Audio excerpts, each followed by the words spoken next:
Well, hello there, people of the internet. And today, or tonight actually, we're gonna take a look at what kind of a PC you can build for around $450.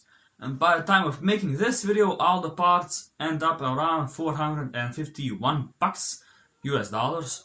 So yeah, by the time you're making this PC or putting your parts together or whatever, the price may be bigger, maybe lower. Now about this PC, don't expect to crash games with it. Yes, it can run pretty much every game out today, however, don't expect to annihilate every game there is out there. So without further ado, here come the parts.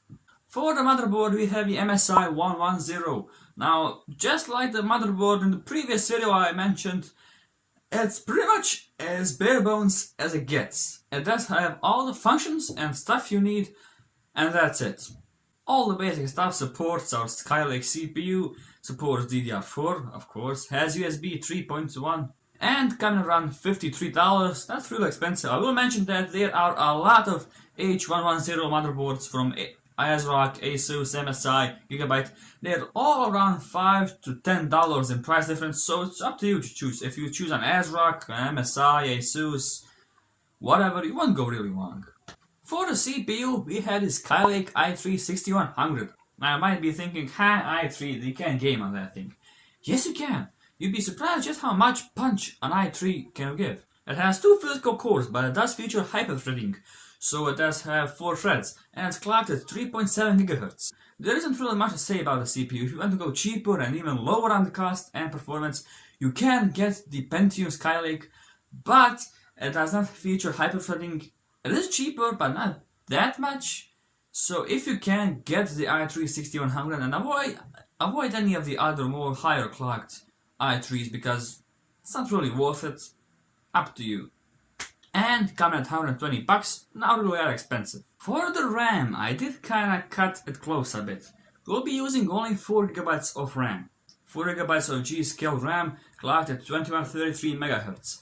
Now you might be thinking, 4 GB, you can't game on that! But if you can't buy 8 GB right now, buy 4 GB and just buy more RAM later on. I mean, 4 GB is only $22 is for 4 GB, and 8 GB is 40-ish bucks. So, yeah, if you can, go with 8 GB. If you can't, go with 4 GB and upgrade a bit later. For the case, we have the NZXT Source 210, the same case I used in my previous build. It looks nice. It's a really decent case, has everything you need, everything can fit in it, and it looks real nice. 40 bucks if you want the side window, 50 bucks. That's it. Now for the power supply. Power supply? Now for the power supply we have the EVGA B1 500 watt power supply.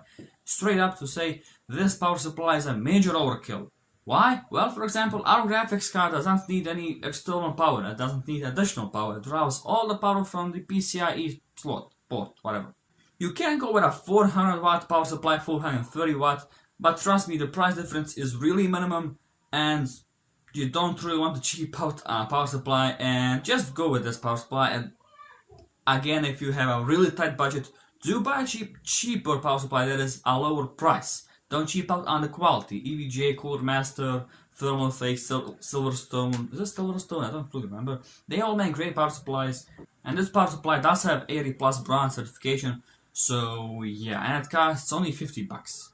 For the storage, we have a single 1TB WD Blue hard drive. It's 50 bucks. 1TB is more than enough for your operating system, your games, music, movies, other stuff. Yeah, at this price point you can't really throw in an SSD. However, just like pretty much everything in this rig, it's really simple to just throw in an SSD and call it a day. And just as I said, 50 bucks, not really that expensive for 1TB. And for the graphics card, we have the Gigabyte RX 460 4GB edition. This is a great card for 120 bucks. This card, yes, 120 bucks for a bloody graphics card that can run any game out there. It has a boost clock of 1212 MHz. And, just like the name says, 4GB of GDDR5 memory. There isn't really much to say about the graphics card. It's small, it's relatively quiet, relatively cool. It doesn't really use that much power as I said before and I said it again. Don't expect to crush games with this. You do have to lower your expectations. You will be able to play any game in full HD and medium settings at decent FPS. Yeah, well, this video didn't turn out as well. was expected to do, but whatever. So yeah, thank you for watching this video. Thank you guys so much for watching. Do make sure to like and subscribe, and I'll be seeing ya. Peace.